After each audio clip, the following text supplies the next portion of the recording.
قلت له بدي طعمي الحاره لحم حمير. نزار أبو حجر يكشف أسباب غيابه عن 10 أجزاء من باب الحارة. أنا حسيت أنه عم يتآمروا على أبو غالب كأنه بدهم يحرقوها للشخصية. أبو غالب بياع البليلة الحشري والفتان، واحدة من الشخصيات يلي تعلق فيها جمهور باب الحارة على مدار الأجزاء الثلاثة الأولى يلي طل فيها، ليقرر بعد نزار أبو حجر ينسحب من العمل بدون رجعة، ونزار بيكشف للمرة الأولى عن أسباب غيابه. ما رضوا يطوروا الشخصية اللي أنا بدي صورها. صورت أنا أول تاني ثالث، طلبت وجابوني على الرابع، طلبت منه تطويرها، طورها شكلا ما طورها مضمونا. يعني قلت له أنا ما بدي بيع بليلة، بدي بخبأ، بدي يصير بخاخبأ. ساوالي إنه الشكل بيبخبأ إلا إنه المضمون ضل مثل ما هو، فأنا رفضت أشتغل. بس تم استخدام هاي الشخصية بالنمس. طبعا جاب، طبعا إجباري بده يجيب، يعني إجباري جاب بدالي وتحت مسمى النمس. واحدة من الاقتراحات اللي طرحها نزار ليرجع لباب الحارة إنه يتزوج من إحدى نساء حارة الضبع. بالجزء الرابع طلبت من الأستاذ بسام إنه يطور الشخصية، وقال لي شلون بتطورها؟ قلت له بدي أتجوز سعاد. قال لي شو بدي أتجوز سعاد؟ رفض. وأكد نزار إنه محاولات العودة بالجزء السادس كانت بوساطة من أبو عصام الفنان عباس النوري، ولكن تطورات الشخصية ما كانت بترضي طموحاته.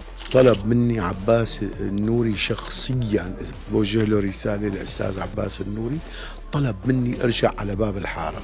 قلت له برجع أنا على أساس بس بدي أشوف النص، عرفتي علي شلون؟ فقال إيه خلاص. وقلت له غير الشكل، ما بدي ارجع بخاخ مثله، لا برجع بدي بيع فشه فشاشي، يعني بيع لحمه بالطري. قال لي ايه، كتبوا النص، عرفتي علي شلون؟ وعايز اعطوني اياه. طلعت هيك لقيته على الورق كومبرس. فانا كثير تضايقت، كثير قد ما قلت لك. يعني انا حسيت انه عم يتآمروا على ابو غالب كانه بدهم يحرقوها للشخصيه، لانه كتبوها شخصيه لقلوقه يعني لناس ثانيين. فما قلت له مستحيل، غير بدل. قلت له قام قال لي بدنا اياك. قلت له طيب بقدم لك اقتراح، بتوافق عليه هالحدث بتعطيني اياه بشتغل هالشخصيه. قال لي شو هو؟ قلت له بدي طعمي الحاره لحم حمير.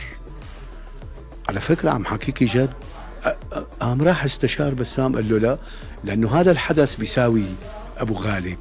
فهمتي علي؟ لو كان الدور قصير، لو كان كذا، بيساوي ابو غالب. ورغم انتقال العمل لشركة قبند، لكن الخلاف على النص ضل مرافق نزار ليكون سبب رفضه.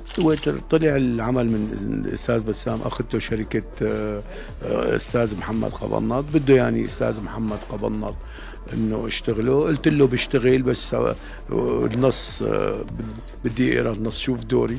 شفت دوري ما عجبني، قام قال لي خذ الدور وطوره، خذ النص اقراه وطور دورك. هذا صاحب الشركه. قام بيجي المخرج بيقول لي انا شو بدك اشتغل بالنص، عدل بس لا تقرب لي على الشخصيات الرئيسيه. قلت له نعيما حبيبي، لا ذكي كثير والله، يعني تحطنا كومبرس على الهامش، نحن شخصيات باب الحاره الرئيسيين، عم تحط الشخصيات الغير رئيسيين وتساوي. لذلك كان من نتيجتها انه معلش تراجع مشاهدين باب الحاره، وتستلموا الاستاذ الكبير الله يخلي لنا اياه زهير رجب بكل صراحة يعني. وهذا مو كلامي، كلام الجمهور. يعني أنت بتربط اليوم تراجع باب الحارة بالأجزاء السابقة بالمخرج؟ طبعا المخرج هو رب العمل، هو أساس كل العمل، هو اللي بيختار الفكرة وبيوافق عليها، هو اللي بيختار التوليفة تبع الممثلين كلياتها إذا كانوا مناسبين ولا مو مناسبين، لكن تحت إدارة المخرج. عرفتي علي شلون؟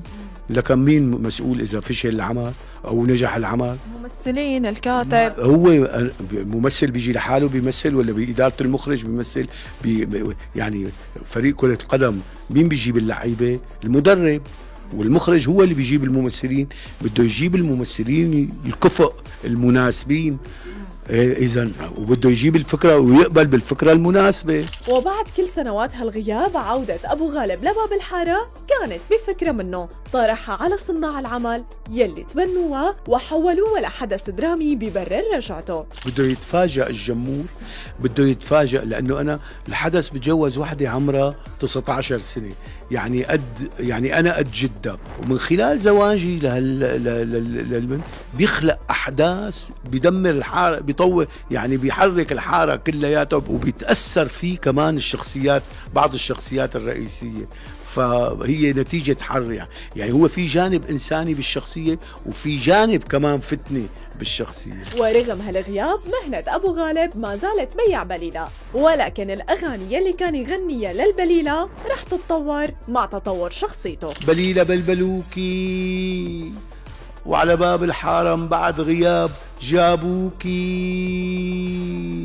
وأهرموكي وعذبوكي وبكوكي، وبنت عمرها 19 سنة جوزوكي ويا ريتهم ما جوزوكي. بليلة بليلة بلبلوكي.